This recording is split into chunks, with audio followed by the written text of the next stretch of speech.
matrimonio es signo eficaz del amor de Dios sobre esta tierra. Una gran llamada, una gran responsabilidad. Pero bueno, aquí yo entro también de puntitas, porque puedo entender que algunas de ustedes, ¿verdad?, matrimonios de dos y no hay matrimonios perfectos, hay muchos matrimonios en la lucha, quizá algunos de ustedes estén separadas, puede ser que haya algún divorcio y no pasa nada. También ya sé que hay algunas solteras que se colaron. Pero vamos a hablar de la vocación al amor.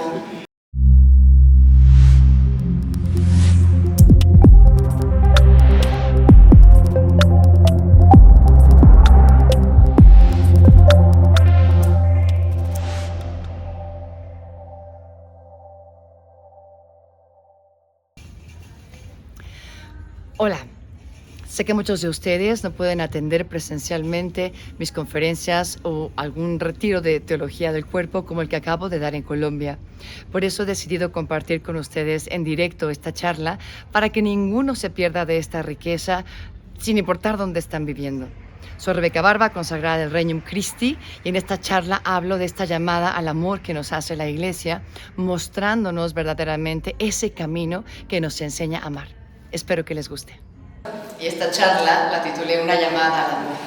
Creo que es lo que Dios va a hacer esta semana, llamarnos al amor o despertarnos a esa llamada que nos ha hecho desde que nos regaló el don de la vida. Es nuestra llamada para ser felices, aprender a amar y ser amados.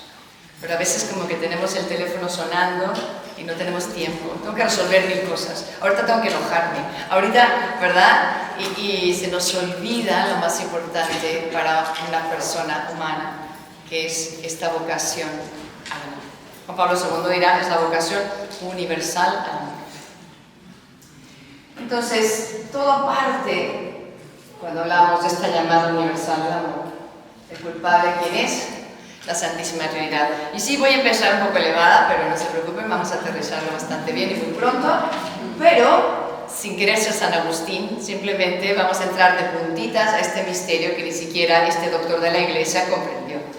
Sabemos muy bien que después de haber escrito tantas cosas acerca de la Trinidad, se encuentra con aquel chiquillo en la playa que está haciendo un hoyo, ¿se acuerdan? Y entonces que él está tratando de meter todo el mar allí y le dice él, ¿estás loco? Eso no se puede hacer. Agustín, es más fácil que yo meta todo el mar en mi hoyo que tú comprendas el misterio de la Trinidad. Así que, bueno, ya si eso le pasó a Agustín, nosotros decimos, pues lo que yo cacho es bueno. Entonces, con esa conciencia de que entramos en un terreno sagrado y sin querer ser simplistas, sino más bien entrar como de puntitas a la esencia de este misterio que nos va a dar luz también esta semana, yo quisiera decirles que yo creo que la Santísima Trinidad tiene su origen en el amor. Y es el amor primero del Padre. No un Padre que sobreabunda de amor y para ser amor no puede quedárselo todo para sí, sino que tiene que compartirlo, tiene que darlo, tiene que expresarlo, tiene que darse a conocer. Y aquí tenemos entonces al Verbo que se va a hacer carne, ¿no? Y como este amor tan grande del Padre se va a donar al Hijo. Y el Hijo acoge entonces el amor tan grande que Dios Padre le tiene. Y al mismo tiempo también el Hijo, que de regreso se dona al Padre. Entonces aquí vemos como este movimiento de amor tan grande que es la Trinidad, donde Padre e Hijo se dan y se reciben, se dan y se reciben, se dan y se reciben, y se dan y se reciben de tal manera y con tal fuerza que sabemos que del amor del Padre y del Hijo surge el Espíritu Santo. Es una manera sencilla, sabemos que es Dios, pero que son 3 personas. Y de alguna manera cada una de ellas tiene como una misión específica, y así vemos que el Hijo es el que nos redime, pero es Dios el que nos redime últimamente. El Padre le adjudicamos mucho más toda esta obra de la creación, y sin embargo Dios es quien nos crea. Y lo mismo para el Espíritu Santo santificador. Sí, el Espíritu Santo es el amor y el que nos santifica, pero el amor es Dios, y el santificador es Dios. Esto es la belleza. Pero lo más bello de este amor, de este amor del que tú y yo hemos salido, es justamente esto. Y ayer una chica de ahí me paró y me lo preguntó. Y me dijo, ¿cómo es eso de que cuando ella hablaba de la escatología, me decía, cuando tú explicas escatología dices que nosotros nos haremos uno con Dios? Y como que me lo preguntaba como diciendo, ¿qué herejía estás diciendo? ¿No? Como que Dios. Y yo, ha sido siempre el sueño de Dios, divinizarnos. El mismo catecismo dice, ¿no? Los sacramentos nos van deificando. Y por eso ahí cachamos la gran mentira de la serpiente que le dijo a Eva, es que entonces seréis como dioses. Mentira podrida, porque ya era. O sea, nosotros venimos del seno de la Santísima Trinidad y vamos a regresar a esas mismas manos amorosas de las cuales salimos. Un Dios que nos ha amado desde siempre y ha querido que existiéramos independientemente de cómo fuimos concebidos. Inclusive pensar, bueno, ¿y si yo fui concebida por una violación? Pues sí, igual el conducto humano fue frágil, fragmentado, no fue el propio y sin embargo siempre ha sido amada y querida por un Dios que es verdadero amor. Y ahí es alguien que te ha querido y que te sostiene en la existencia hasta el día de hoy. Entonces, todo eso es un misterio de la Trinidad. Y luego el sacramento del matrimonio, que ya lo veremos en su momento, un poquito más ágil, pero justamente el sacramento del matrimonio es un signo eficaz de este grandísimo amor de la Trinidad. Y a veces no caemos en cuenta de esta belleza. Y con el perdón de estas imágenes, pero quiero que ustedes se imaginen aquí, en vez de, aquí estamos ubicando Dios Padre, también hablando de esta creación tan buena de Dios, que es el amor conyugal, pudiéramos aquí perfectamente poner el nombre de un esposo. Y entonces, aquí abajo pondríamos el nombre de una esposa.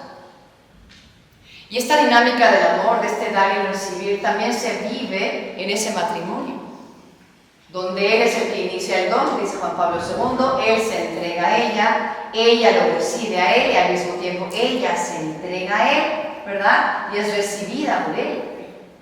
Y en esta dinámica tan grande también de amor que Dios ha querido para nosotros y que el matrimonio sea signo eficaz del amor con que Él nos ama, también de ese amor surge muchísimas veces la bendición de la vida. Es que pocas veces nos paramos a ver este parangón. O algunas de ustedes dicen, ay Rebe, pero te estás metiendo en temas escabrosos, ¿eh? Porque vivimos en un mundo muy cochino. Y un mundo que ha desvirtuado lo que Dios ha creado. Y nuestras experiencias que cada uno ha tenido, de la cultura, de cómo creciste, de lo que has vivido, muchas veces te hace pensar en aquello no como algo sagrado, sino como algo que me está incitando al pecado. ¿Por qué? Porque vivimos una cultura hipersexualizada. Y también vamos viendo como todo eso, en vez de acercarnos a Dios, nos aleja. Y entonces aquí, ¿qué estamos haciendo? Reclamar lo que le pertenece a Dios. Y volver al sueño de Dios para este amor conyugal y el amor del cual procede. Y recobrar esta belleza de que el ideal es que viéramos a un matrimonio amándose y nos hablara de cómo Dios nos ama. Dice Juan Pablo II, el matrimonio es signo eficaz del amor de Dios sobre esta tierra. Una gran llamada, una gran responsabilidad. Pero bueno, aquí yo entro también de puntitas, porque puedo entender que algunas de ustedes, ¿verdad? Matrimonios de dos y no hay matrimonios perfectos. Hay muchos matrimonios en la lucha. Quizá algunos de ustedes estén separadas, puede ser que haya algún divorcio y no pasa nada. También ya sé que hay algunas solteras que se colaron. Pero vamos a hablar de la vocación al amor. Últimamente eso es lo importante. A cada uno le ha ido en la feria como le ha ido en la feria, como dicen en mi pueblo, ¿verdad? Pero últimamente cuando lleguemos al cielo, pues el Señor nos va a preguntar una sola pregunta y es la de, por una palabra, amaste. Amaste.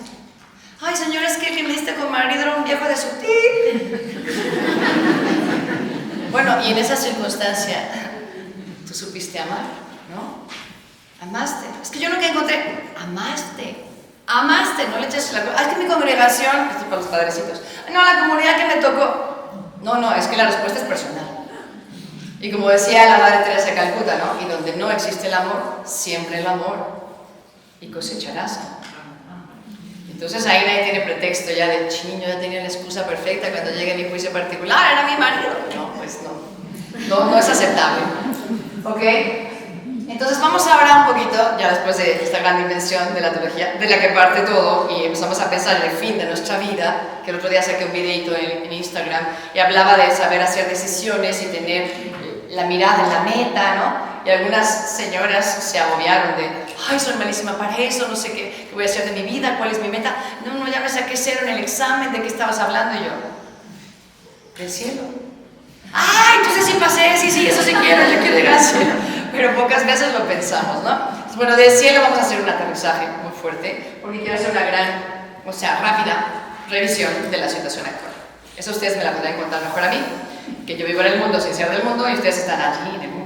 Entonces, pero bueno, se las voy a explicar de una manera un poquito, pues, original. En un momento van a ver cómo. Pero bueno, esta transparencia simplemente nos da como el resultado. Es como si tuviéramos un diagnóstico de lo que estamos viviendo hoy en día. Y se llama la cultura de la muerte. En esta historia, donde estamos aprendiendo a amar y estamos viendo que, contrario a lo que Juan Pablo II siempre quiso, aquí en vez de que el mundo que ha idolatrizado el sexo, pudiéramos ver la belleza de la sexualidad y al hombre en su integridad. Es muy distinto a reducirnos y vendernos la mentira de que quien tiene buen sexo va a ser feliz. Porque si así fuera, vamos, sería a happy place. Y no es verdad. Entonces, luego egoísmo, en vez del amor, que Juan Pablo II siempre predicó. Y finalmente esta cultura de la muerte, que la vemos cada vez más cerca, ¿no? Eutanasia, el aborto, las píldoras anticonceptivas, todo es muerte. Y entonces, ¿qué tenemos aquí? Un lugar donde estamos a veces bastante desesperanzados. Que nadie se sienta mal, ¿no? A mí también me toca, aunque seamos consagradas, somos humanas, ¿no? Hay momentos que te levantas como hoy y leo una noticia en Instagram de una chica y me dice, llegué a Nicaragua, el gobierno comienza ahora a perseguir a todo sacerdote. Entonces, sí hay tiempos que se acercan y que son terribles, pero a la vez traemos nuestras propias catástrofes familiares y preocupaciones y tristezas. Y el enemigo está feliz de que estemos pensando de que este es el fin y que se va a poner horrible y que la victoria es de él. Que vemos mal aquí, mal acá, vemos el mal allá. Y esa es una estrategia del enemigo. Porque la realidad no es esa. Él nos está engañando en que él está ganando. Pero se olvida que ya ganó Jesucristo. Jesucristo ya ganó. Y todas nosotras estamos del lado del equipo ganador. Entonces no nos vamos a dejar engañar. Y sí, habrá la lucha y la batalla final, pero estamos del lado del equipo ganador. Para que en vez de que nos deprimamos, digamos al Señor, ven ya, Señor, porque esto es un desastre. O sea, qué fin del mundo ni qué fin del mundo, nos lo estamos acabando y destruyendo nosotros mismos. Pero por eso estamos aquí, para intentar ser luz en medio de tanta oscuridad. Y entonces, arriba los corazones, porque veo ahí algunos con algunas lagrimitas. Nada, arriba los corazones. Ya sé que estoy empezando medio tétrica, porque hay que ver la situación, pero no nos vamos a quedar allí nadie. Vamos a ver un poquito con el efecto bikini qué es lo que sucede en el mundo de hoy. Lo único que quiero que observen es cuándo fue la gran diferencia, ¿ok? Entonces voy a intentar callarme para que simplemente ese momento de contemplación. Un poco mundana, pero es por una razón especial. Y déjenme bajarme para que ustedes puedan ver mejor.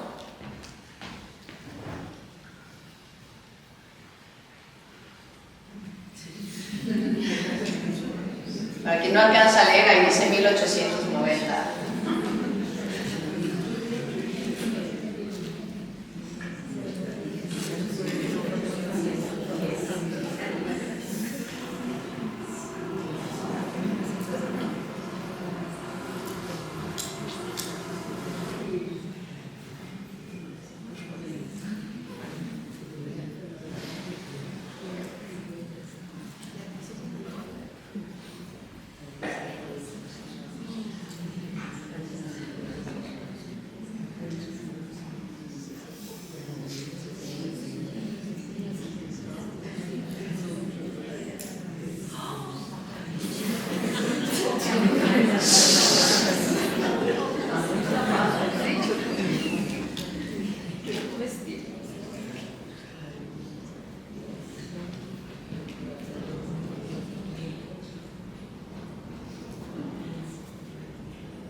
Ah, ¿verdad? Con ella me iba a poner una playa nudista.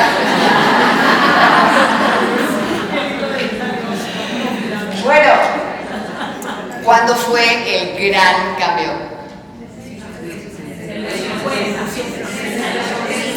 Realmente, el gran pedazo de tela se quita en los 60s, ¿no? Y bueno, aquí no estoy yo para condenar a los bikinis, porque ya es lo que se usa hoy, y puede haber una gente de verdad súper sensual con un traje de baño completo, y una persona que sabe usar su bikini, linda, se ve, y luego se pone su, ¿no? Patita al salir, lo que sea, ¿no?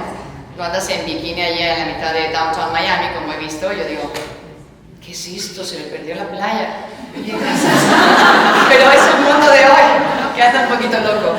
Oye, pero solo aclaro eso, o sea, no estamos aquí que el pecado es por el tamaño de la tela, no. En realidad simplemente nos va hablando de algo que sucedió en nuestra civilización. ¿Qué sucedió? Las 3 revoluciones sexuales. Hay muchas maneras de describirlas, hay gente que las reduce solo a la del 68, pero encontré esta división, no es palabra de Dios, pero nos puede ayudar a dar mucha luz para saber dónde estamos situados. Primero hay que entender qué es una revolución sexual. Es el mayor cambio en el estilo de vida de la gente y se gesta en ideas, pero cambia comportamientos. Y muy atentas cuando estoy explicando esto, refiriéndonos a los años 60 y 70, porque es lo mismo que estamos cosechando hoy de ideología de género. O sea, la ideología de género, ¿qué es? Lo están tratando ya de cambiar los comportamientos, pero hace 20 años se empezó a gestar en ideas. Donde qué linda sonaba la tolerancia, ¿verdad? Hace 20 años, y el respeto al derecho ajeno, como diría Benito Juárez. Pero ¿a qué grados ha llegado esta tolerancia? ¿Y cómo nos voltearon la tortilla? Bueno, aquí sería la arepa. ¿Cómo nos voltearon la arepa, verdad? Porque finalmente, ¿qué sucede? Ahora los únicos que no son tolerados son los cristianos, que no estén de acuerdo a todas esas creencias de ideología de género. Pero todo comenzó ¿cómo? En esta idea. Muy listos, sutilmente. Por eso cuando me dicen, por favor, danos una charla de homosexualidad para nuestros hijos, lo necesitan, y ya juran que con la charla van a cambiar, yo les digo, estamos, pero mal. ¿Ustedes creen que yo con una charla, que es una gotita de agua, voy a deshacer lo que estos chicos llevan absorbiendo desde hace 20 años, como una catarata, con una fuerza terrible? O sea, no puedes pretender en una charla realmente llegar a este corazón. Tenemos que cambiar muchísimas más cosas, pero sin caer en esa desesperanza de, oye, entonces esa catarata con gran fuerza. No, pero Dios es más fuerte que todo eso, y hay que ser muy inteligentes en estrategia. Y en la teología del cuerpo hay muchos principios que justamente van a atacar esta ideología de género. Paréntesis cerrado. Entonces, primera revolución sexual justamente se llama la primera píldora anticonceptiva en los años 60. Se dice que fue diseñada, desarrollada por primera vez para las prostitutas, para su trabajo, que obviamente no estaban interesadas en el fruto. Y luego, claro, con esta revolución de los años 60, ¿verdad? De los Beatles, de liberémonos y ya no queremos ninguna atadura, queremos empezar a brincar de cama en cama, ¿verdad? Sin consecuencias. Si funciona para las prostitutas, pues ¿por qué no también para nosotros? Pero lo nuestro va a ser gratis. Ellas cobran y nosotros no. Entonces, se desarrolla que la farmacología contraceptiva y comenzamos a separar el sexo y la concepción. Lo unitivo y lo... Exactamente, procreativo. Luego viene esta segunda, que es llamada la de la homosexualidad, y la ubican más en los años 80. Y la describen así: el sexo es la pertenencia exclusiva de quien lo tiene, y entonces puede hacer con él lo que quiera. Y empiezan en los 80 las operaciones de cambio de sexo. Yo no sé aquí en Latinoamérica, pero en México nos están vendiendo las operaciones de cambio de sexo como si fueran la gran novedad. ¿Por qué? Porque son los países del tercer mundo. Y resulta que en Estados Unidos ya llevan practicando bastante tiempo. ¿Y qué resulta? Resulta que en este momento están en crisis las demandas contra las clínicas que han hecho estas operaciones. Porque finalmente el 75% de los pacientes terminan suicidándose. Entonces, mientras Estados Unidos está cerrando las clínicas de cambio de sexo, aquí en México las estamos abriendo. Yo no sé qué sucede en Colombia, pero cuántas mentiras, porque detrás hay mucho dinero, mucho dinero. Y la tercera, que es llamada reprogenética, a partir del año 2000, donde ya empieza a ser todo un boom la fecundación in vitro, que quien lo puede pagar puede tener un hijo, ¿verdad? Y ya la moral sexual aquí no entra. La clonación, la exaltación del placer sexual, y vemos por lo tanto una sexualidad desvinculada del amor o una sexualidad mal interpretada como amor. Y cuando yo entro en estos temas, que quizá no tenga tanto tiempo para adentrarme en ya lo más concreto de los últimos ciclos de la teología del cuerpo, también lo hago respetando la historia de cada una de nosotras. Quizá ustedes llevan muchos años en el Reino Christi y por si acaso se me despistan, acuérdense que es muy importante nunca juzgarnos con la formación de hoy al pasado que tuvimos, donde nadie nos enseñó, donde no sabíamos lo que hacíamos. ¿Okay? Esto es muy importante, pero no porque yo no sabía lo que hacía, no tengo el deber de hoy informarme de una llamada mucho más grande, porque hay futuras generaciones que me miran. Y entonces yo puedo aprender de mis propios errores. Yo no me coloco aquí para juzgar absolutamente a nadie de ustedes, pero queremos encontrar la verdad. Y Juan Pablo II es muy claro, y es una verdad que es muy bella y muy atractiva, y muchas de ustedes me han dicho, Rebeca, si yo hubiera conocido esto cuando estaba en la prepa, mínimo universitaria, ¿verdad? Y no, nos llega ya tarde, ¿por qué? Solo Dios sabe. Quizá no estarías tan atenta hoy, si lo hubieras tenido antes, no hubieras hecho caso, y así pasa, ¿verdad? Pero el momento de Dios para cada una es el mejor momento, así que nadie empiece aquí a pensar, qué horror mi vida, no. Ok, entonces para entender la teología del cuerpo tenemos que entender de alguna manera lo que detona la teología del cuerpo. Humane Vitae es la respuesta que Pablo VI le da a la Iglesia justamente en estos años 60, que está este boom del sexo por el sexo, ¿verdad? De la liberación sexual. Y entonces, claro, la gran pregunta, y en aquel momento ubiquémonos, la Iglesia Católica era referencia moral. Lo que decía el Papa, todo el mundo lo seguía, aunque no fueran católicos, porque ese es el defecto de las iglesias protestantes. Cada uno actúa y piensa según el pastor. Pero para tener un criterio que realmente sea universal, la Iglesia Católica. Y entonces, claro, la gran pregunta que se lanza a Pablo VI en este momento es, ¿un católico a conciencia pudiera usar una píldora anticonceptiva o no? ¿Se puede el uso de la píldora anticonceptiva? Esa es la gran pregunta. Entonces Pablo VI, viendo la importancia, viendo cómo estaba todo esto en ebullición en el mundo, ¿qué hace? Monta toda una comisión de 30 personas que eran expertos en ciencias humanas. Esto es muy importante. Doctores, psicólogos, terapeutas, sexólogos. Estamos hablando de toda una variedad de científicos a nivel humano que tenían que estudiar a fondo por varios meses pros y contras. ¿Okay? Finalmente le entregan al Papa su resultado. Yo no soy buena para las matemáticas, así que yo me manejo como los niños chiquitos. Ya les dije que la comisión era como 30 y pico. Pero bueno, digamos que la comisión eran 5. Digamos, para que entendamos. 5, ¿ok? Entonces, de esos 5, 3 votaron a favor, 2 votaron en contra. ¿Cuál es la diferencia? ¿De cuánto es la diferencia? De un voto. ¿Ok? Esa es la proporción para que ustedes entiendan la posición de Pablo VI. Le entregan este documento, ¿verdad? Y él está viendo todo este resultado de las ciencias humanas. Gracias. Pero el ser humano no solamente tiene esta dimensión que es horizontal. El ser humano no tiene solamente una dimensión que es horizontal. Tenemos una dimensión que es trascendental. Tenemos que darle respuesta a Dios. Tenemos una vocación que llega hasta el cielo. Hay una vocación al amor que nos lleva a hacer grandes cosas para las que Dios nos ha equipado como seres humanos. No somos animales. No podemos ser reducidos a la biología y a la ciencia. Y entonces, claro, Pablo VI se lleva esto a que no a escribir Humane Vitae, se lo lleva a meditar. Y tarda, meditando delante del sagrario, porque entiende la gran responsabilidad y dice, esto yo lo voy a decidir. Yo voy a tomar toda la responsabilidad sobre mis hombros porque no es cuestión de democracia.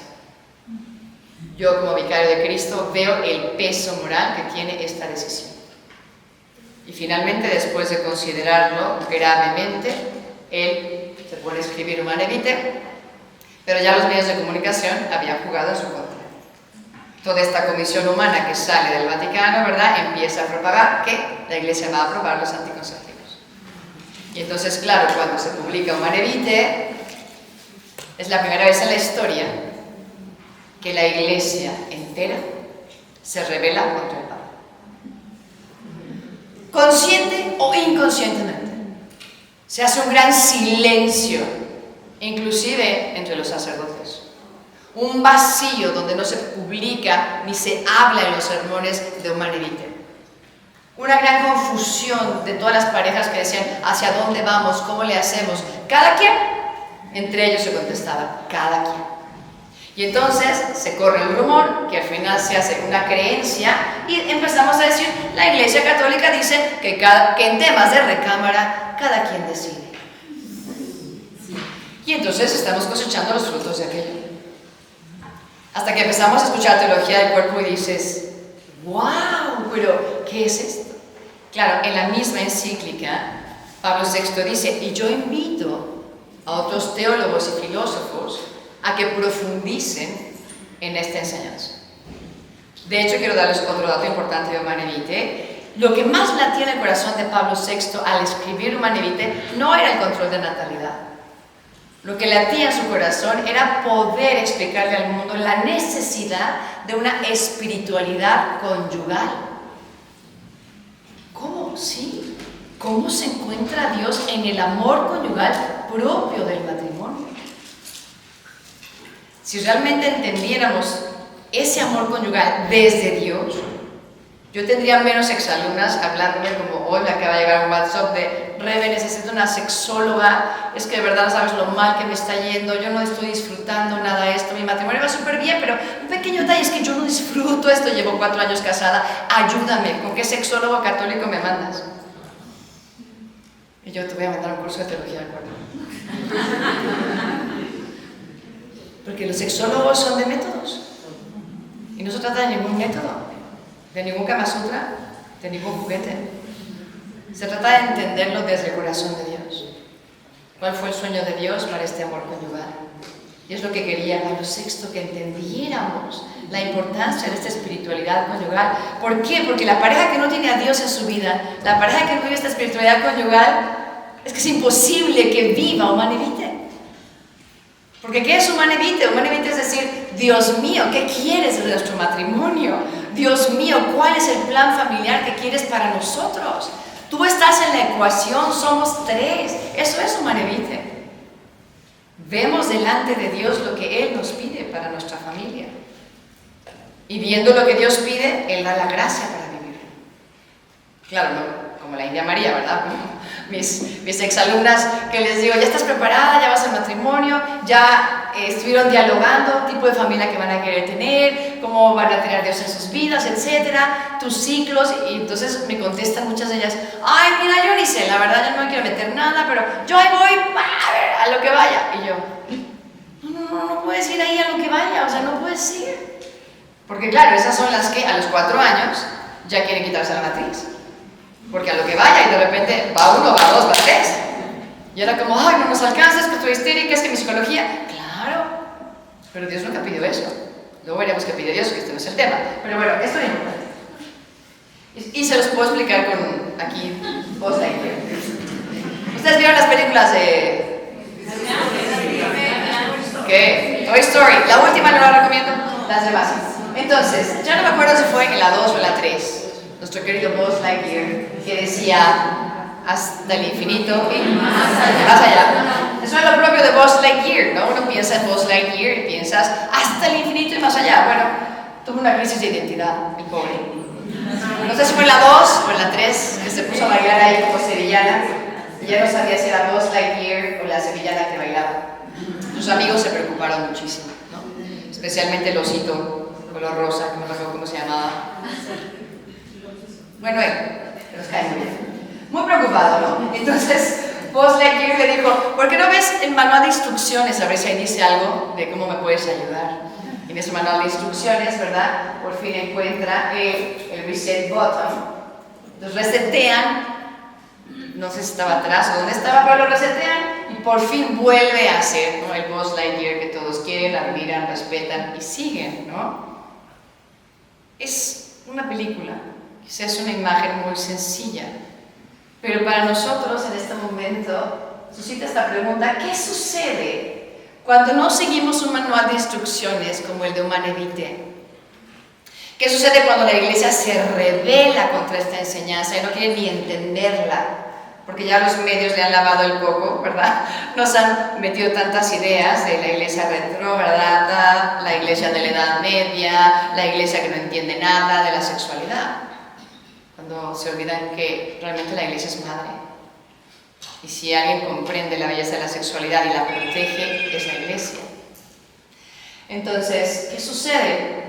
Pablo VI, de alguna manera, yo diría casi profética, en la misma encíclica dice: de no seguir lo que yo estoy diciendo aquí que se debe vivir como católicos, yo profetizo lo siguiente. Estoy parafraseando, obviamente no dijo yo profetizo, ¿verdad? Porque era muy humilde Pablo VI, pero yo así lo diría. Sí, como que dijo yo profetizo. ¿Qué? La mujer será usada como objeto, que la infidelidad conyugal se va a disparar, que habrá una gran degradación de la moral, una imposición de los anticonceptivos por medio del gobierno. ¿Cuál de estas no se ha cumplido, queridas señoras? Todas. Y aquí sí lo voy a pasar bastante rápido porque todos estamos muy familiarizadas con esto. Aquí no nos va a pasar ningún comercial para que se rían. Lo entendemos perfecto. La mujer como objeto, check. La infidelidad conyugal también. Solo quiero enseñarles esta gráfica que, aunque yo sé que tengo que actualizarla, ayuda mucho para ver la referencia. Aquí en esta esquinita yo tengo 1990, que estamos analizando cuántos divorcios por 100 matrimonios. En 1990 eran 7.2 divorcios de cada 100 matrimonios. 1990. En el 2013 estamos viendo ya 18.7 divorcios. Y si proyectamos esto al 2022, yo creo que no me equivoco en decir que son 25. 25 matrimonios se están divorciando de cada 100 que se están casando. Y lo peor del caso es la gran pregunta, que lo vemos ahora en los dicasterios y los pobres sacerdotes que están trabajando en las movilidades. ¿Realmente podemos decir que eran matrimonios? Una ignorancia total. El Papa Francisco dice: qué mal preparamos a los chicos para casarse. Fatal. Y que poco los acompañamos. Entonces, bueno, sabemos que esto se ha disparado, la infidelidad también de la mujer, etc. La degradación de la moral, que la conocemos muy bien, y la imposición de métodos anticonceptivos por los gobiernos. Está muy fuerte. En las escuelas de medicina están obligando a los estudiantes a insertar DIUs en los pueblos de México. Y de acuerdo a cuántos DIUs puedas insertar es tu calificación. Una exalumna mía me decía: Miss, yo logré convencer a las 30 mujeres de no ponérselo, porque eso me indicaron. Dialogas con la mujer, le explicas los beneficios del DIU y lo insertas. Pero me dijeron: dialogas con la mujer. Pero con todas las que yo dialogué, no quisieron que le pusiera yo el DIU. Y entonces llegó mi profesor y me puso una. Y entonces él le dijo: mándame a las 30 mujeres. Y a las 30 mujeres las manipuló. Vayan ustedes a saber qué les dijo, y a las 30 les puso el DIU. Y luego le dijo a la estudiante: esta es nuestra cuota, y la siguiente vez que no la cumplas, tienes cero. Entonces tú dices: qué presión tan grande. O sea, estos chicos tratando de ser médicos y tratar de vivir sus valores, y tienen que hacer estas cosas para poder sacar una buena calificación, y se están peleando las plazas. En fin, Esto me lo voy a saltar, simplemente es para corroborar cómo el valor de la vida, que es distinta al de la madre, ¿no? Aquí tienes el DNA, que es específico y particular de la mujer, el del varón específico y particular, y cuando vemos al bebé, el bebé no es la prolongación de la madre, como hoy en día las feministas proclaman, ¿no? Yo hago lo que quiero con mi cuerpo, ¿verdad? Lo que digas, y sin embargo es una criatura ya independiente, con un DNA que es único e irrepetible. Pero vivimos en esta cultura de la muerte, ¿verdad? Donde estamos tratando de aquí pensar que es un bonche de células. Yo no pensaba, bueno, es ignorancia, pero ya que han salido ahora las leyes donde puede el bebé inclusive nacer y tú lo puedes decapitar, o que pueden nacer el bebé de 5 meses y si la voluntad de la madre era abortarlo, ninguno de los doctores o enfermeros pueden ayudarle. Es que es una degradación de la humanidad. Es un dejar de ser persona y convertirte en un robot. Eso es lo que estamos viviendo. Bueno, ya, suficiente de malas noticias. Y entonces sí llegamos a este momento, pero hubo un gran hombre. De aquí es donde empieza la maravilla de nuestro cursillo. Hubo un hombre célibe, aclaro, un hombre célibe, sacerdote, enamorado del amor humano. Un hombre célibe que no tuvo miedo de ver de frente al amor humano. Ese es San Juan Pablo II. San Juan Pablo II, de verdad, este gran papa que no nos ha dejado, que por ser un santo sigue entre nosotros, que va a interceder por nosotros toda esta semana y que nos ha regalado, gracias a Dios, que puso su genio al servicio de la Iglesia. Nos ha regalado esta riqueza tan increíble de la teología del cuerpo. ¿Cómo surge esta teología del cuerpo? Pues él toma la invitación de Pablo VI en Humanae Vitae y empieza a reflexionar, pero no a solas. Se va a las montañas, se va al río, están pasándola increíble en el kayak, luego a la luz de la luna, con la fogata, platicando verdades que son tabú. En un pueblo comunista donde escapa de pues la vigilancia del gobierno para poder irse a las montañas y dialogar. ¿Qué es el amor? ¿Quién eres? ¿Qué es lo que te hace feliz? ¿Cómo te sientes amado? ¿Cuál fue el diseño del amor conyugal? ¿Por qué no nos planifica? ¿Qué significa para ti ser mujer? ¿Qué es lo más importante y la esencia del varón? En fin, ¿qué daría yo, por lo menos, de tener un túnel del tiempo y si me dicen ¿a dónde quisieras ir? Aquí. Me encantaría ser esta mujer. Creo que es Wanda, una de las mejores amigas de estar ahí sentada y escuchar y seguir discutiendo. Y luego él bajaba y escribía también a la luz del sagrario. Esas reflexiones que en su corazón empezaban a formar lo que él llamaría la catequesis de la teología del cuerpo. Y entonces, ¿qué es la teología del cuerpo? Repaso para las que ya son expertas, ¿verdad? Y para las caminantes que comienzan este caminar, vamos a hacerlo un poco sencillo. Cuando a mí me lo preguntan, a veces en la aduana, ¿a qué viene a dar un curso de teología del cuerpo? ¿De qué? Y yo, nada, un curso de Dios. No, usted dijo teología del cuerpo, ¿de qué va esto? A ver, ¿cómo? Porque no, como que teología y cuerpo, como que no van para el mundo de hoy, ¿no? Y yo, pues sí, fíjese, es entender cómo pues hay una luz divina en cada uno y se irradia hacia los demás, de presencia de paz y de amor y de reconocimiento de algo increíble que somos porque hay una fuerza que nos ha dado la vida. ¡Wow! Y yo así de, check, vámonos, señor, por favor, señor. Y ya me voy, ¿verdad? Pero bueno, es que hay que hablarle al mundo de sus términos, ¿no? Cuando me preguntan, yo no puedo meter demasiado a Dios. Sin embargo, en breve, ¿qué son? Son las catequesis sobre el amor humano que Juan Pablo II escribe durante los 5 primeros años de su pontificado. Primero hizo algo muy importante y luego ya esto es lo segundo más importante. Una vez que fue electo papa, primero visita México. Ese fue el más importante. Luego ya regresa y dice, muy bien. Claro, él termina de escribir estas reflexiones justamente en el 78, cuando es llamado al cónclave. Y él está feliz, o sea, él no tiene ni por aquí ni idea, oigan, el primer papa polaco, ni idea de que no va a regresar a su Polonia querida, que no va a regresar a ser el obispo de Cracovia. Y que ese sueño y ese anhelo de regresar y corriendo a la imprenta y tener ya su libro para los polacos en la diócesis de Cracovia va a ser un proyecto mucho más grande que eso. Vea la providencialidad del Señor. Cuando lo eligen y se dan cuenta que Él no regresa, bueno, seguro que regresó por sus cosas, pero bueno, ya lo quieren de Papa, Él dice, ok, pero quiero publicar este libro, que para Él era la medicina para los males del siglo XX. Y le dicen, oh, no, eso no se puede porque tú no lo escribiste siendo Papa. Y entonces, bueno, Juan Pablo II, que no tomaba no por respuesta y que le cerraba la puerta y se metía por la ventana, pues entonces él dice, muy bien, ok, no hay problema. Y lo que hizo fue desgranar cada capítulo los miércoles de catequesis. Y de esa manera tenemos la primera versión expresa en el Observatorio Romano de lo que es la teología del cuerpo. Quizá aquí algunos que tienen muchos años, no voy a decir quiénes, pero me ha tocado que me dicen, yo leía la teología del cuerpo en el Observatorio Romano. Digo, no entendía que estaba tan engranada y así, pero me encantaban las catequesis de los miércoles.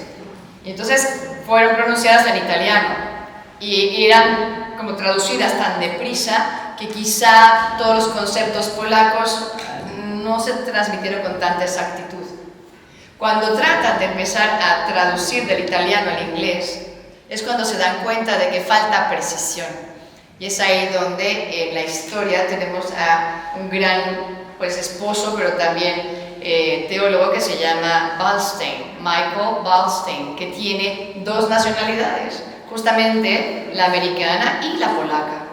Entonces él, hablando perfecto polaco, en cuanto muere Juan Pablo II, buscan al secretario y le dicen, de casualidad, en todas las cositas de los papeles que dejó Juan Pablo II en su escritorio, ¿no habrá un índice de la teología del cuerpo? Y entonces él contesta, miren qué pena, pero es que Juan Pablo II dio la indicación de que eso no valía la pena, que cuando él muriera, pues que se quemara todo.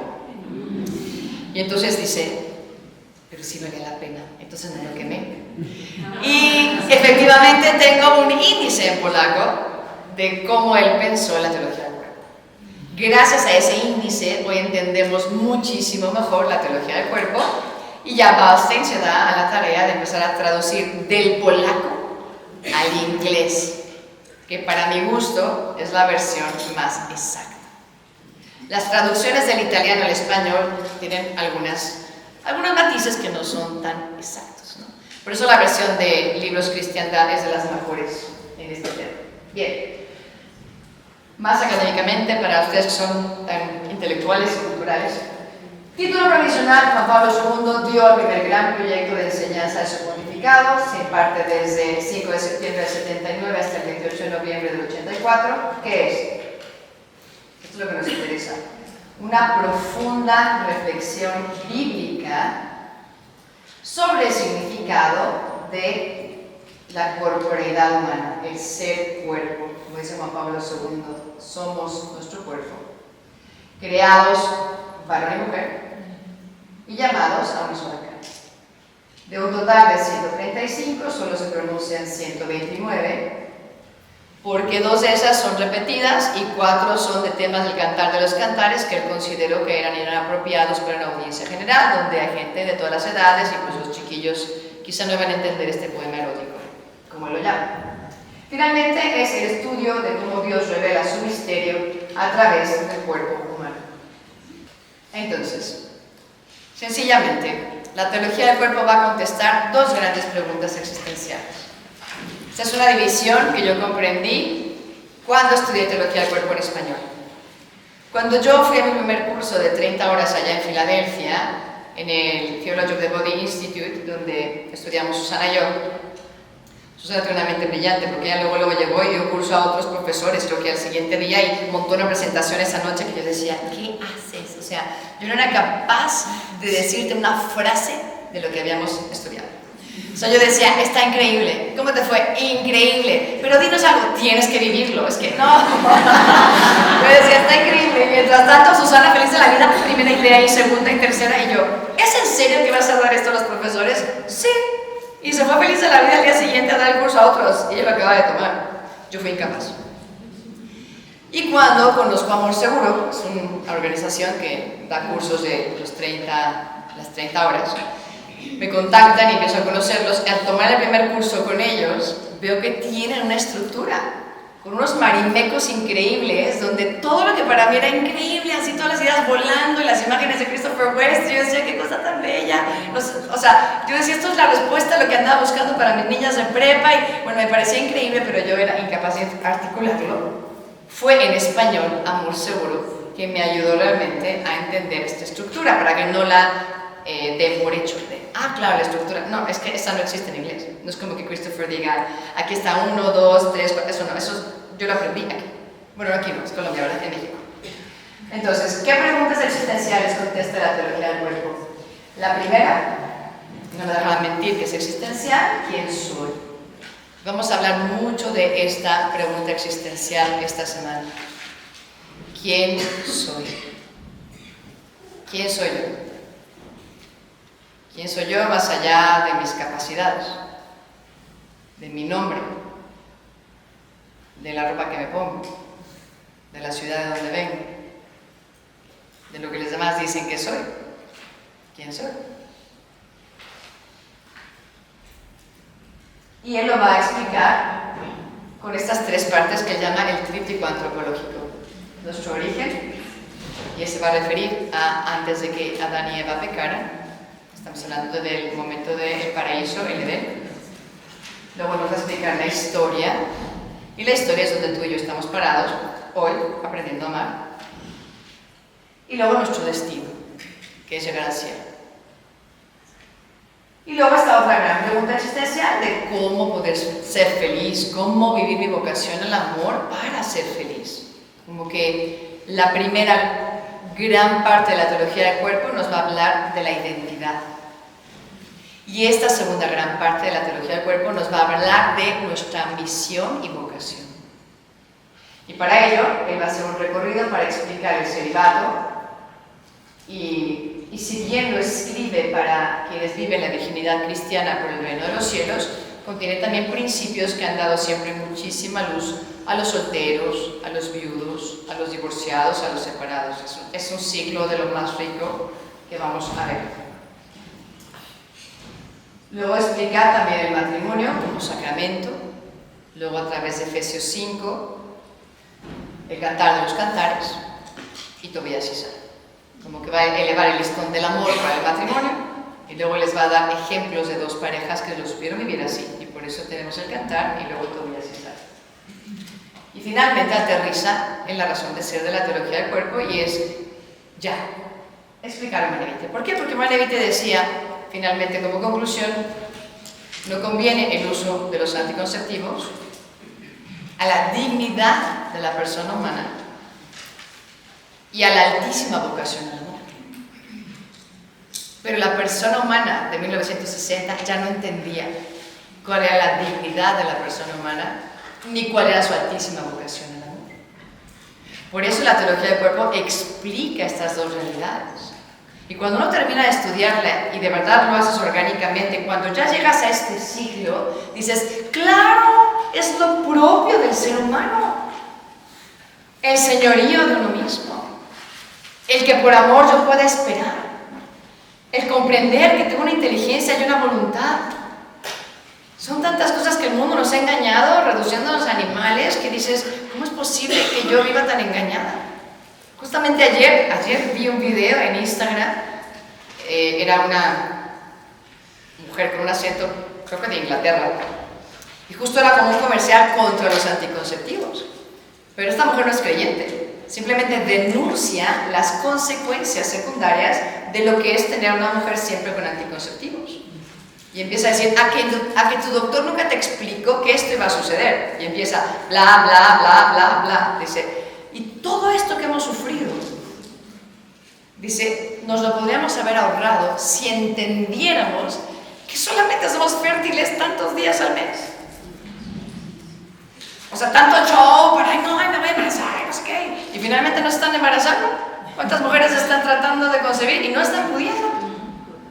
Todo es engaño, todo es engaño, todo es dinero, ¿no? Entonces, qué importancia el conocer esa historia sagrada de la vida que cuenta una mujer. Si cada mujer entendiera ese ciclo de la vida que corre por sus venas y los días donde ovula, donde puede dar a luz, otro gallo cantaría y entenderíamos que sí es posible vivir de acuerdo al plan de Dios. Porque hoy en día cuando tú dices, pero sería bueno un método natural, no, así me voy a embarazar. Y yo, ¿por qué? ¿Por qué equiparamos método natural a me voy a embarazar? Porque el método natural, que es abstinencia esos días, es 100% eficaz. Y entonces, quien va a fallar eres tú. ¿Estás convencida o no? ¿Tienes plan con tu marido y con Dios de que lo que van a hacer? Porque si eres tú solita remando, pues sí, te vas a embarazar. Entonces, bueno, este tema me apasiona, pero tengo que pasar. Ok, entonces, esto es para explicarles un poquito esta primera parte de la respuesta a la gran pregunta existencial de quién soy. ¿Se acuerdan que les dije? Juan Pablo II lo va a explicar a través del tríptico antropológico, ¿no? Y entonces, para que yo entendiera un poquito mejor, escogí estas 3 preguntas que son muy clásicas. Quizá algunas de ustedes que son más de mi equipo del Antiguo Testamento, si se acuerdan de estas películas, las que son más jóvenes me están viendo con cara de esas películas de verdad. Y si alguna de ustedes se atreve a decir, la voy a ver en mi casa, se va a quedar dormida, porque son de las de antes. Y entonces, estas películas románticas clásicas son A Walk in the Clouds, ¿no? Un paseo por las nubes. Pretty Woman, por lo menos la canción no la sabemos, ¿verdad? Looking Down the Street, Pretty Woman. Y luego, The Story of Us, ¿ok? Entonces, ¿de qué tratan? Sí son románticas y todo, bueno, aquí trata de un chico que quiere conquistarla a ella, pero hay un patriarcado muy fuerte, ¿no? El padre dueño de una gran finca, de vinos y todo, y como... bueno, se pone, ¿no? Y así. Pretty Woman se enamoran y luego él descubre que ella es prostituta y bueno, tiene que aceptar o no aceptar, ¿no? Seguir con este amor. Y aquí es mucho más normal. Una pareja, ¿no? Que tiene una crisis, están a punto de divorciarse y cómo logran regresar al primer amor. Entonces, cuando uno va a ver una película como esta, que es una película romántica, definitivamente hay que saber ver las películas románticas. Luego ustedes no saben introducir a sus maridos a las películas románticas, porque o los meten a la mitad o al final y los pobres se frustran. ¿Porque qué? El principio a todos les encanta. ¡Ay, qué lindo! Se conocen, se enamoran, es que todo es increíble. La primera parte de las películas románticas siempre es lo que más gusta. Y luego a la mitad siempre hay un momento duro, ¿no? Así de que, ¡ay, no me entendió, el papá no la quiere, bla, bla, bla, y dices, ¡ay, será que se va! No, sí, no. Y terminan siempre, bueno, las clásicas, ¿verdad? No estoy hablando de Crepúsculo. Las clásicas románticas, ¿verdad? Terminan en ya, se amaron para siempre, ¿no? Y fueron felices para siempre, un poquito así. No estoy diciendo que sea la verdad, pero estoy diciendo que es para que entendamos el tríptico antropológico. El tríptico antropológico comienza con esta primera parte, que es el origen. Una mujer atractiva se conoce y se enamora. Es un idilio de amor. Esta es la primera parte, de alguna manera podemos decir, esto es el hombre originario, el sueño de Dios, este idilio de amor entre Adán y Eva, la comunión que vivían con Dios Padre y entre ellos, o sea, es una belleza esto, ¿no? Claro, no todo es así. Llegamos a esta segunda parte, donde hay una situación en la película de sufrimiento y de lucha por el amor. Este es hombre histórico. Entonces vemos en la primera película este machismo del papá que no la quiere dejar a ella casarse. Luego vemos en la de Pretty Woman este gran dilema donde ella ya revela que es una prostituta, pero quiere ser mejor, ¿verdad? Y finalmente esta posible separación, que es esta lucha en el amor que se está viviendo. Es nuestra historia. Nadie sabe amar perfectamente.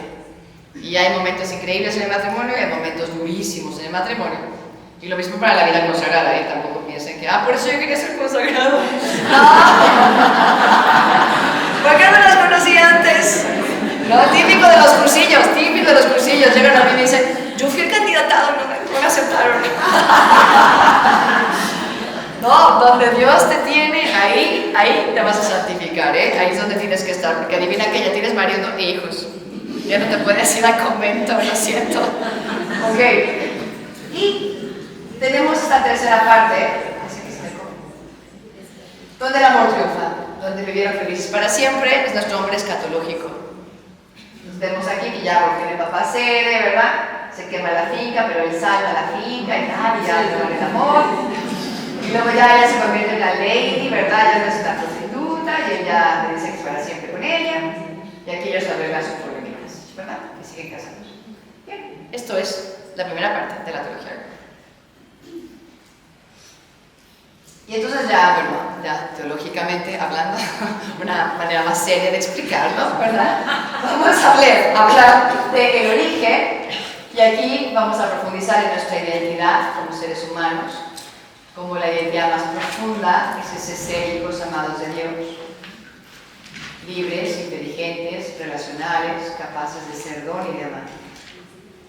Veremos también nuestra historia poco a poco, aprender a amar que estamos tú y yo, un combate en el corazón, un aprender a cumplir desde el amor, el ethos, Juan Pablo II habla, y nuestras heridas, pecados y la posibilidad de la redención y la sanación. Este baile entre la miseria nuestra y la misericordia de Dios. Esto es la historia. Y finalmente veremos el destino, que es el triunfo eterno del amor, el cumplimiento de todos nuestros anhelos, la vida virginal del varón y la mujer, y la armonía entre el cuerpo y el alma. A grandes rasgos. Quien ha estudiado sabe que miento si ya les dije todo al respecto de los ciclos. O sea, simplemente esta historia tiene 43 catequesis. El origen tiene 23 catequesis de Juan Pablo II. Es decir, uno lee la catequesis y dice... y la vuelve a leer y dice... creo que capté 3 ideas. Y la vuelves a regresar y otra vez. Por eso tengo un canal de YouTube para acompañarlas cuando decidan leer cada catequesis, ¿ok? Yo leo con ustedes y les explico lo que pobremente yo entiendo, que ya será un poquito más que lo que tú al principio no entiendes nada. Entonces, bueno, vamos en ese caminar, si les ayuda, allí está. Rebeca Barda como teología del cuerpo. Y luego en el cómo ser feliz, básicamente a grandes brochazos, va a dar Juan Pablo II de un anuncio del cielo en la tierra y esta exclusividad del amor de Dios para cada uno de nosotros. Ay, perdón. No. ¿Cómo ser feliz? Empieza con el celibato, que es el anuncio del cielo, que acabamos de ver aquí atrás, esta teología. Y luego esta exclusividad del amor, que es lo que nos diferencia con quien está casado. Todos vamos hacia Dios y estamos buscando amarlo a Él y vivir para Él, pero la gran diferencia es la exclusividad. Definitivamente el Señor también les ama, también tiene este amor esponsal por cada uno de ustedes, pero la diferencia con alguien que esté consagrado, como sacerdote, como religioso, como nosotros, laicos consagrados, es esa exclusividad. Luego veremos el matrimonio, lo que les decía al principio, esta imagen del amor de Cristo en la tierra, y cómo antes de ser esposos son hermanos, y cómo la clave para arrancar de Dios la perseverancia es la oración. Y finalmente, Marevite, que últimamente trata de la confianza y de dejar a Dios ser Dios. De eso se trata, Marevite, ¿no? Bien. Ya aquí está, esto a todo color. Ya no nos vamos a quedar solamente con esta partecita negra que yo les enseñé al principio de esta charla, sino que podemos entender ya, nuevamente es la primera pregunta existencial de cómo ser feliz. Mi origen, en el principio, Padre, Hijo y Espíritu Santo, de donde yo aquí nazco, soy, en ellos, ¿verdad? Y creado por amor. ¿De dónde vengo? Del amor. ¿Quién soy? Amado. Soy amado, es lo que al principio me va a recordar. Luego ya pasamos a esta historia, con esta batalla espiritual, donde Cristo tiene la última palabra. Esto es muy hermoso. En la historia de Juan Pablo II no habla, sí va a hablar del pecado, va a hablar de la concupiscencia, va a hablar de la lujuria, pero sobre todas las cosas va a hablar de la redención. Y va a hablar de que la última palabra no la tiene el pecado. Y eso da mucha esperanza a nuestras vidas, ¿no? Porque muchas de nosotras siempre andamos pensando, sí, la santidad para Pilar Osuna, que organizó todo esto, o sea, la verdad, ahí se santificó, ¿no? O sí, la santidad, pero yo qué sé, para el padrecito, la consagrada. Y nos descalificamos y decimos, no, eso no es para mí, se oye muy bonito, pero no es para mí. ¿Pero por qué? En el fondo, ¿por qué lo descartas siempre? Porque siempre piensas que no es para ti. Y últimamente me dirías, porque soy pecador. Y Juan Pablo II te diría, wrong. Eres redimida. Eres redimida y se nos olvida eso. Todo lo que Dios le costó, todas las gracias que Él ya nos ganó, y vivimos como si la muerte fuera nuestra salvadora. Es que yo voy a ser santa y voy a dejar de pecar cuando me muera. Ah, entonces la muerte es tu salvador. Pues quiero que tu salvador ya vino, ya había venido antes, sí. Entonces quiere decir que antes ya nos ganó las gracias para ser como Él. Nos dio el camino, nos dio las gracias para seguir ese camino, para ti y para mí. Santos en el matrimonio, santos solteros, santos como viudos, santos consagrados, donde Dios nos tenga santos, porque últimamente se trata de la santidad, de no dejar de luchar por amar un poquito más cada día. Y finalmente llegar a esta resurrección de la que hemos estado hablando, la escatología en Pablo II, nuestro destino, que será eterno. ¿Quién soy? Soy un ser inmortal, creado para la eternidad, y viviré para siempre como persona humana, resucitada, glorificada, pero últimamente seré yo, con este cuerpo que yo tengo. Ya sé que cuando lleguemos al cielo ya está una diciendo, no, a mí me dijeron que vamos a resucitar a los 33 años y es la plenitud de la vida. Y bueno, yo me quedo pensando y digo, mire, yo no sé, porque ¿qué tal si a los ojos de Dios la plenitud de la vida es una Madre Teresa de Calcuta llena de arruguitas? No lo sé. Entonces nadie se haga ilusiones con mi cuerpazo para la eternidad. No lo sé. No lo sé, no lo sé. Pero sí sé que seremos plenos en todos los sentidos, ¿no? Y totalmente integrados y unificados para poder amar y entregarnos a Dios. Y entonces también la teología del cuerpo nos va a brindar los significados del cuerpo de los que se habla tan poco, ¿no? Como que vivimos en un mundo que nos dice qué es el cuerpo, que nos puede explicar el cuerpo anatómica y biológicamente, pero reflexionamos muy poco en el significado, ¿no? ¿Qué significa que yo sea lo que soy? No solamente que yo tenga un aparato reproductor o un aparato digestivo, un aparato, en fin, respiratorio, sino esta persona que yo soy, ¿qué significa ser humano, ¿no? ¿Con qué significados yo nazco? Juan Pablo II va a hablar de 3 significados: el filial, el esponsal y el fecundo. Y hablaremos mucho más de ellos cuando lleguemos a la charla del origen, ¿ok? Las voy a dejar en ascuas. Y aquí simplemente hice una recopilación de ideas principales que nos va a brindar la teología del cuerpo. Lo que yo hice fue contactar a gente que quiero mucho, que domina teología del cuerpo, y les dije, si me pudieras dar 2 ideas principales de la teología del cuerpo, ¿cuáles crees que serían como este aporte que da Juan Pablo II a través de ella? Hice un pequeño resumen y puede ser perfeccionado. Por eso es lo que yo concluí. Visión integral del hombre. O sea, no ver al hombre parcialmente ni solo en un momento, sino en toda su integridad. La unión en una sola carne como signo, no del pecado, sino del amor divino. La creación, la redención y el gran poder de la gracia. Juan Pablo II habla de la santa herencia y dice que la santa herencia pesa más que el mismo pecado. ¿Qué es la santa herencia? Lo veremos mañana. 4. La vida es un don que se recibe para luego darse. Entendernos en clave de don. 5. El amor humano solo puede trascender en el amor divino. Y 6. Somos imagen y semejanza de Dios en la comunión hombre y mujer. Y 7. La encarnación de Cristo. Que por si nos quedaba alguna duda de que nuestro cuerpo fuera bueno, porque bueno, el ser humano es imagen y semejanza de Dios, su cuerpo debe ser bueno.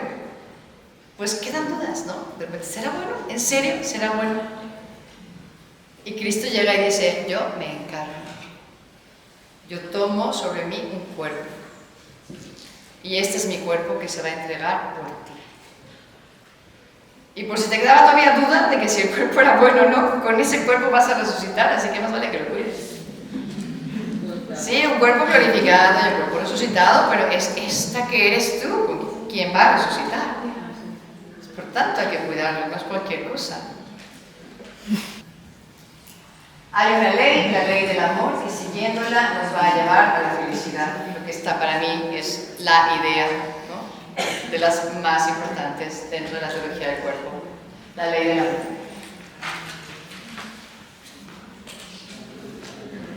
Y la explica Juan Pablo II, esta ley del amor, en Redemptor Hominis, que es su primer encíclica, en el número 10, Esta es mi frase, una de mis citas favoritas, yo diría. Mi podcast tiene como introducción justamente esta cita. ¿Alguna de ustedes ha oído mi podcast? ¿Nadie? Yo aquí estoy haciendo todo mi comercial. Que no, oigan, búsquenlo, se llama Me lo explicó el amor. Y justamente cito aquí a Juan Pablo II. El hombre no puede vivir sin amor. Él permanece para sí mismo un ser incomprensible. Su vida está privada de sentido si no se le revela el amor, si no se encuentra con el amor, si no lo experimenta y lo hace propio, y si no participa en él vivamente. No sé si veíamos la importancia del amor, ¿no? Y veo algunas caritas como diciendo, pues sí, y fíjate que no, pues no he tenido suerte en el amor. Así nos pasa de repente, ¿no? Y empezamos aquí a autocompadecernos. Pero sobre todo es entender que no podemos vivir sin el amor con mayúscula. El manantial del amor es Dios. Y es el único que va a saciar todos tus anhelos de amor. Ningún amor humano les va a saciar los inmensos, infinitos anhelos de amor que cada una de ustedes tiene. Entonces dejen de exigirle a otro ser humano que les llene el corazón. Porque le están echando ganitas, espero. Punto para mí que estoy defendiendo a los maridos. Creo que le están echando ganas. Hacen lo mejor que pueden. También traen su propia historia, también traen sus propias heridas, ¿no? Justo ayer una chica nos compartía que traía un asunto de perdón con su papá muy fuerte y en un momento de oración que tuvimos, el Espíritu Santo a ella le regaló esta imagen de su papá que venía cogido de la mano de Jesús hacia ella. Y dice, de repente ya no era mi papá, sino que era, o sea, sí era mi papá, pero ya era de niñito. Y luego dice, no solamente niñito, sino finalmente era alguien en brazos. Y me lo traía Jesús cerquita, ¿no? Y dice, esa imagen me hizo comprender que el Señor me decía, tu papá está herido. Él también tiene su historia, ¿no? Y dice que eso cambió realmente su corazón para, en vez de sentir tanto rencor y resentimiento, cambiar el corazón para sentir compasión por su papá y poder comprender, poder perdonar, poder dejar ya que Dios se ocupe. Y bueno, lo compartía con un testimonio, con un rostro radiante, diciendo, me siento libre, y cómo le agradezco a Dios esta gracia, ¿no? Entonces, se los digo por eso, porque no sabemos amar. O sea, tú puedes decir, es que a mí no me han amado así, pero yo también no he sabido amar. Yo también he herido a otros, o me ha faltado amar a otros. Y lo digo en primera persona. ¿Por qué? No se sientan mal, porque vivimos en un mundo donde todos estamos aprendiendo a amar. Y en el proceso, pues nos vamos dando golpecitos, o golpezotes. Pero la esperanza con la que quiero terminar, y esta buena noticia, es que lo que dice San Agustín, mi corazón fue hecho para ti, para Dios.